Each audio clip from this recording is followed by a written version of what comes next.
Welcome back everyone. Welcome to civil services study. UPPSC की test series चल रही है हर दिन, उसकी प्रैक्टिस करते रहिएगा। तो चलिए स्टार्ट करते हैं। टेस्ट नंबर 98 है। इस टेस्ट में हम फोकस करने वाले हैं ज्योग्राफी के प्रश्नों पर।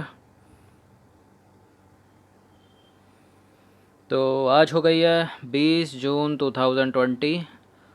तो लगाते हैं। चलिए क्वेश्चन नंबर 1, निम्नलिखित कथनों पर विचार करना है। पहला स्टेटमेंट है, वेम्बनाड झील केरल में स्थित एक लैगून है और यह झील रामसर आर्द्रभूमि की सूची के अंतर्गत सम्मिलित है। बताइए इन दोनों में से कौन सा करेक्ट है। जो वेम्बनाड है वो कहाँ पर है? केरल में स्थित है, एक लैगून है। तो करेक्ट है पहला स्टेटमेंट। और इस झील, ये जो झील है रामसर आर्द्रभूमि की सूची के अंतर्गत सम्मिलित है। करेक्ट है दूसरा भी, दोनों के दोनों करेक्ट हैं। सी है इसका आंसर। तो देखिए वेम्बनाड जो लेक है वो केरल में स्थित एक लैगून है और यह रामसर आर्द्रभूमि की सूची के अंतर्गत सम्मिलित है।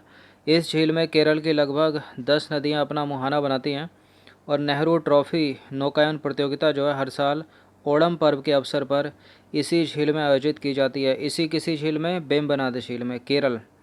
अच्छा, वेम्बनाड केरल में, हिब्बल कहाँ पर है? कर्नाटक। क्वेश्चन नंबर 2 पर आ जाइए। निम्नलिखित कथनों पर विचार करना। पहला स्टेटमेंट है, पेरियार झील केरल में पेरियार नदी पर निर्मित एक मानव निर्मित झील है। पेरियार एक कृत्रिम झील है या मानव निर्मित झील है? करेक्ट है पहला वाला स्टेटमेंट। पेरियार केरल में है, मानव निर्मित झील है। और पुलिकट झील मानव निर्मित झील है। देखिए पुलिकट मानव निर्मित नहीं है, तमिलनाडु आंध्र प्रदेश के बॉर्डर पर है। ये प्राकृतिक झील है, तो दूसरा वाला गलत है, पहला करेक्ट है केवल। तो पेरियार झील जो है वो केरल में पेरियार नदी पर निर्मित है, मानव निर्मित है, कृत्रिम झील है यानी। और पुलिकट झील मानव निर्मित झील नहीं है। पुलिकट झील जो है आंध्र प्रदेश और तमिलनाडु की सीमा पर स्थित है, तो मानव निर्मित नहीं है, पुलिकट प्राकृतिक है।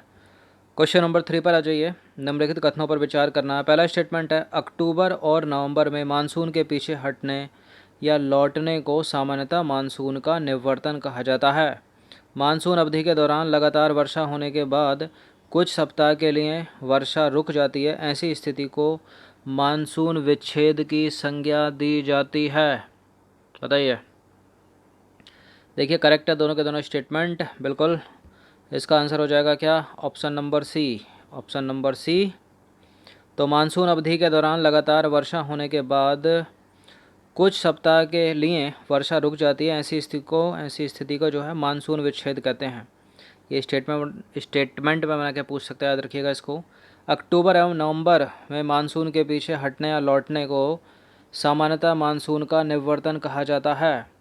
देखिए मानसून निवर्तन के समय आकाश स्वच्छ हो जाता है, तापमान बढ़ने लगता है, लेकिन ज़मीन अभी भी नमी धारण किए रहती है। इस प्रकार उच्च तापमान एवं उच्च आर्द्रता के कारण मौसम कष्टकारी हो जाता है।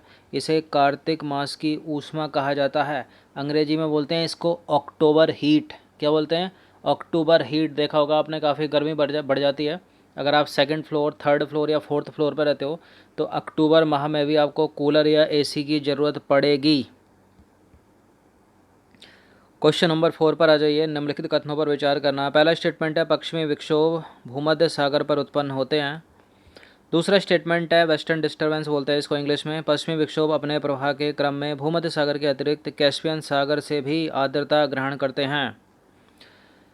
बिल्कुल, ये दोनों के दोनों मोस्ट इम्पॉर्टेंट स्टेटमेंट हैं और दोनों के दोनों करेक्ट हैं, याद रखिएगा इनको। तो देखिए पश्चिमी विक्षोभ या वेस्टर्न डिस्टर्बेंस भारतीय उपमहाद्वीप में जाड़े के मौसम में पश्चिम और उत्तर पश्चिम दिशा में प्रवेश करते हैं। ये भूमध्य सागर पर उत्पन्न होते हैं तथा भारत में इनका प्रवेश पश्चिमी जेट प्रवाह द्वारा होता है। यह विक्षोभ अपने प्रवाह क्रम में भूमध्य सागर के अतिरिक्त कैस्पियन सागर से भी आर्द्रता ग्रहण करते हैं। पश्चिमी विक्षोभ रबी की फसलों के लिए अत्यधिक लाभदायक होते हैं तथा हिमालय के अधिकांश भागों में इनका कारण ही हिमपात होता है। ये स्टेटमेंट बनाकर पूछ सकता है, पश्चिमी विक्षोभ रबी की फसल के लिए अत्यधिक हानिकारक हो सकते हैं, जो कि गलत है क्योंकि ये लाभदायक होते हैं रबी की फसल के लिए। रबी की फसल कौन सी है? गेहूं की फसल, व्हीट। क्वेश्चन नंबर 6 पर आ जाइए। निम्नलिखित कथनों में से कौन सा कथन असत्य है? तो A, B, C, D 4 विकल्प हैं, इनमें से एक पक्का गलत होगा, कोई ना कोई असत्य होगा क्योंकि कोई ऐसा ऑप्शन नहीं है कि इनमें से कोई नहीं। पहला स्टेटमेंट है राजस्थान, पंजाब, हरियाणा जैसे समुद्र के समकारी प्रभाव से दूर स्थित, जैसे राज्य जो हैं समुद्र के समकारी प्रभाव से दूर स्थित होने के कारण महाद्वीपीय जलवायु से प्रभावित रहते हैं। ये समुद्र के समकारी प्रभाव तथा भूमध्य रेखा से निकटता के कारण प्रायद्वीपीय भारत में कोई निश्चित शीत ऋतु नहीं होती, जैसा कि उत्तर भारत में देखने को मिलती है। शीतकाल में पवनें समुद्र से स्थल की ओर चलती हैं, जिसके कारण भारत के अधिकांश भागों में वर्षा नहीं होती। एक एक लाइन पर ध्यान दीजिएगा। शीतकाल में जो पवनें होती हैं समुद्र से स्थल की ओर चलती हैं, जिसके कारण भारत के अधिकांश भागों में वर्षा नहीं होती। गलत है ये स्टेटमेंट। ये करेक्ट है, ये करेक्ट है, क्योंकि शीतकाल में पवनें स्थल से समुद्र की ओर चलती हैं। स्थल से समुद्र की ओर चलती हैं तो क्या हो गया, स्थल से समुद्र की ओर चली तो नमी ले गई ना, नमी ले गई तो अब वर्षा कहाँ से होगी फिर। तो गलत है। शीतकाल में वर्षा जो है वो स्थल से समुद्र की ओर चलती है, ना कि समुद्र से स्थल की ओर। डी करेक्ट हो जाएगा, क्योंकि लौटते मानसूनी पवनों के द्वारा बंगाल की खाड़ी से जलवाष्प ग्रहण करने के बाद तमिलनाडु के तटीय क्षेत्रों में वर्षा होती है। बिल्कुल, लौटते हुए मानसून से वर्षा तमिलनाडु में होती है। वेस्टर्न डिस्टर्बेंस से कहाँ पर होती है, भारत के ये वाले पार्ट में।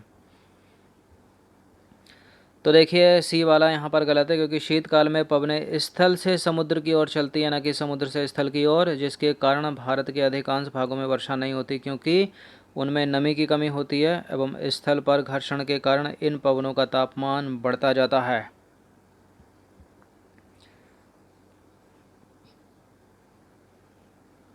क्वेश्चन नंबर 6 पर आ जाइए। निम्नलिखित कथनों पर विचार करना। दो स्टेटमेंट है यहाँ पर, बताना है कि इनमें से कौन सा करेक्ट होगा। मैग्नीशियम, कैल्शियम, सल्फर प्राकृतिक वनस्पति के प्राथमिक पोषक तत्व के अंतर्गत आते हैं। फास्फोरस, पोटेशियम, नाइट्रोजन प्राकृतिक वनस्पति के द्वितीय पोषक तत्व के अंतर्गत आते हैं। अच्छा, ये चीज़ पहले भी कराई होगी मैंने कि प्राथमिक पोषक तत्व, द्वितीय पोषक तत्व कौन से हैं। तो फास्फोरस जो NPK है, NPK प्राथमिक पोषक तत्व है। N का मतलब क्या है, नाइट्रोजन। P का मतलब क्या है, फॉस्फोरस। और K का मतलब क्या है, पोटेशियम। तो ये प्राथमिक पोषक तत्व हैं, द्वितीयक नहीं है। गलत है ये वाला, सेकंड वाला स्टेटमेंट। पहला भी गलत है, क्योंकि इंटरचेंज करोगे तो करेक्ट होगा। मैग्नीशियम, कैल्शियम, सल्फर ये जो हैं द्वितीय पोषक तत्व होते हैं। तो करेक्ट तो कोई है नहीं, इसका आंसर हो जाएगा ऑप्शन नंबर डी, इनमें से कोई नहीं। तो देखिए, पौधों की वृद्धि एवं विकास के लिए 18 पोषक तत्व की आवश्यकता होती है। इनको 3 भागों में बांटा गया है।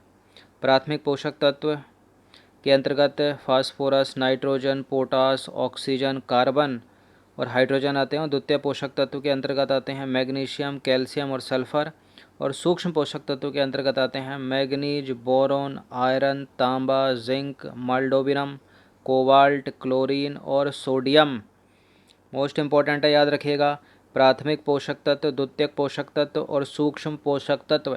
कभी कभी क्या होता है, केवल प्राथमिक पोषक तत्व और द्वितीय पोषक तत्व में इन दोनों का मिक्सअप कर देते हैं। इनको तो आप अलग से याद ही रखना। प्राथमिक पोषक तत्व phosphorus, nitrogen, potassium, oxygen, carbon और हाइड्रोजन। चलिए भाई, क्वेश्चन नंबर 7 पर आ जाइए। निम्नलिखित कथनों पर विचार करना है। दो स्टेटमेंट है यहाँ पर, बताने कि इनमें से कौन सा करेक्ट होगा। पहला स्टेटमेंट है भारत में सबसे अधिक भूभाग पर एलुवियल सॉइल पाई जाती है, मतलब जलोढ़ मिट्टी पाई जाती है। जलोढ़ मिट्टी में सामान्यतः मृदा संस्तर नहीं पाया जाता। देखिए करेक्ट है, जलोढ़ मिट्टी में मृदा संस्तर नहीं पाया जाता। भारत के सबसे ज़्यादा भूभाग पर एलुवियल सॉइल है, जलोढ़ मिट्टी है। तो भारत के उत्तरी मैदान में जलोढ़ मिट्टी का सर्वाधिक विकास हुआ है। इसके अतिरिक्त तटीय मैदानों में, प्रायद्वीपीय भारत के नदी बेसिन और डेल्टाई क्षेत्रों में भी यह मिट्टी पाई जाती है। यह मिट्टी कौन सी, जलोढ़ मिट्टी। भारत में जलोढ़ मिट्टी का विस्तार लगभग 15 लाख वर्ग किलोमीटर तक है। यह भारत में सबसे अधिक भूभाग पर पाई जाती है। जलोढ़ मिट्टी में सामान्यतः मृदा संस्तर नहीं पाया जाता। जलोढ़ मिट्टी में सामान्यतः मृदा संस्तर नहीं पाया जाता। क्वेश्चन नंबर 8 पर आ जाइए। निम्नलिखित कथनों में से कोई एक असत्य है। इनमें से कौन सा असत्य है, चलिए देखते हैं। भारत में जलोढ़ मिट्टी के अधिकांश क्षेत्र का संबंध अर्ध शुष्क जलवायु प्रदेश से होने के कारण ही इनके ऊपर की परतों में क्षारीय तत्वों की अधिकता रहती है। सतलुज यमुना का मैदान, पंजाब, हरियाणा, ऊपरी गंगा के मैदान में प्राचीन जलोढ़ मृदा पाई जाती है, जिसे बांगर कहते हैं। मध्य एवं निम्न मैदानी क्षेत्रों में बाढ़ के कारण मृदा का नवीनीकरण होता है इसे नवीन जलोढ़ मृदा या खादर कहते हैं। इस मृदा में अन्य मिट्टी की अपेक्षा खनिज विविधता कम होती है। खनिज विविधता कम होती है या अधिक होती है? इनमें से एक पक्का गलत है। वो कौन सा स्टेटमेंट है बताइए? देखिए, पहला, दूसरा और तीसरा जो है करेक्ट है, डी गलत है। विभिन्न स्रोतों से प्राप्त अपसादों के निक्षेपण से इस मिट्टी का विकास होने के कारण अन्य मिट्टियों की अपेक्षा इसमें खनिज विविधता अधिक होती है, कम नहीं होती, जो कृषि के लिए उपयोगी है। इस प्रकार की मिट्टी पर प्रायः गहन कृषि की जाती है।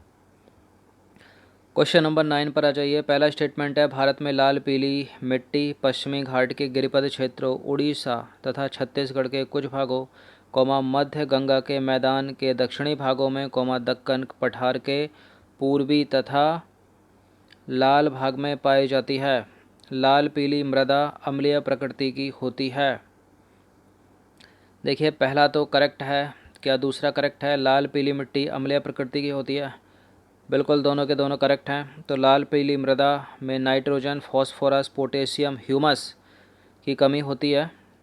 यह स्वभाव से अम्लीय प्रकृति की होती है, याद रखिएगा। लाल मिट्टी में कम है नाइट्रोजन, कम है फॉस्फोरस, कम है पोटास और कम है ह्यूमस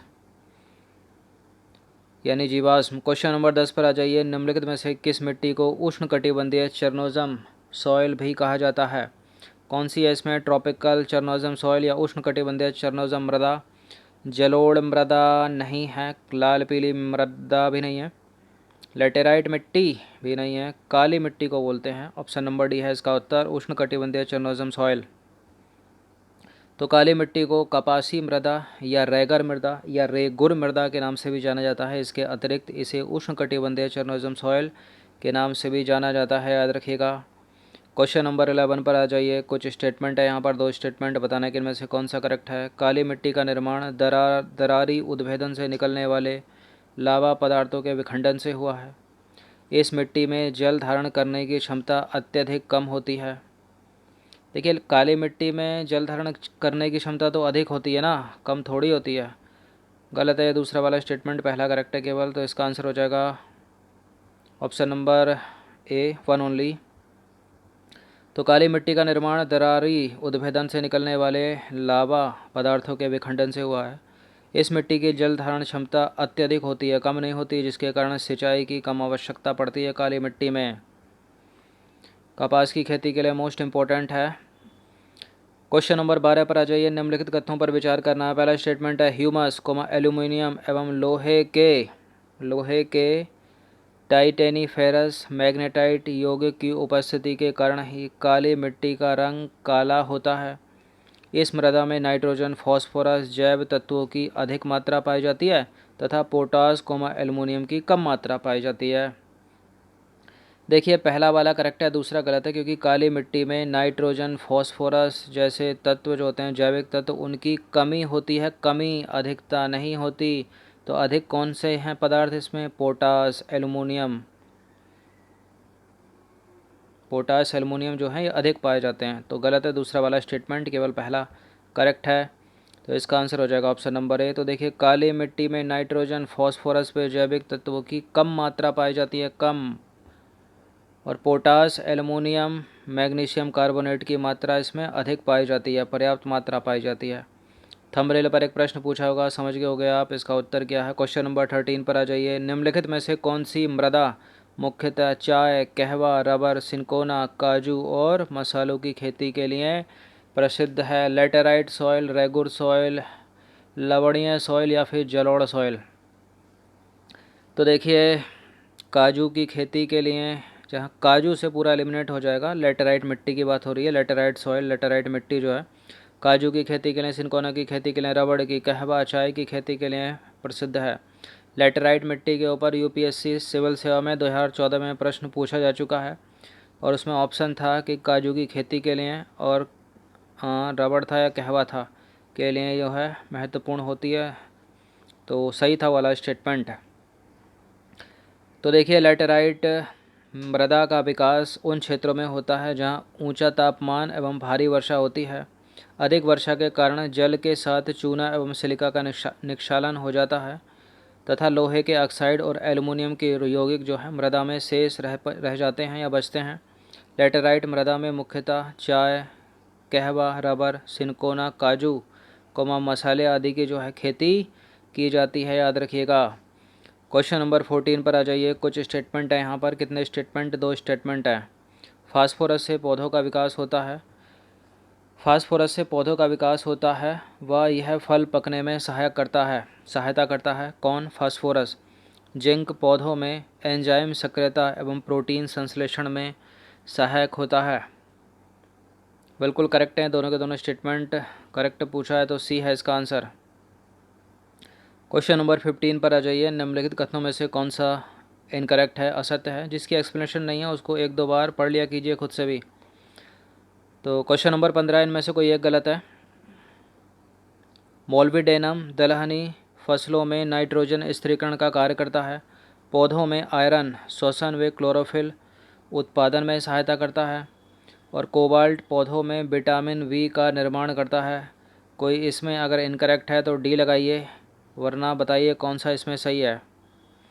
देखिए पहला वाला करेक्ट है। मोलिविडेनम दलहनी फसलों में नाइट्रोजन स्थिरीकरण का कार्य करता है। करेक्ट है पहला वाला स्टेटमेंट। ये काम लेग्यूमिनेसी कुल के पौधे भी करते हैं।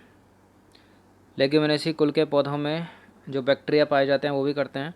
अब दूसरा स्टेटमेंट है पौधों में जो आयरन है श्वसन व क्लोरोफिल उत्पादन में सहायक होता है। और कोबाल्ट पौधों में विटामिन बी का निर्माण करता है। बिल्कुल ये तो करेक्ट हो गए सारे के सारे। अब सारे के सारे करेक्ट हो गए, इनकरेक्ट कोई है नहीं, तो इसका आंसर लगाएंगे ऑप्शन नंबर डी। उपरोक्त में से कोई भी गलत नहीं है, सारे के सारे सही हैं ये। तो 15 प्रश्न थे ज्योग्राफी के, अच्छे से इसका रिविज़न कर लीजिएगा 1 से 2 बार।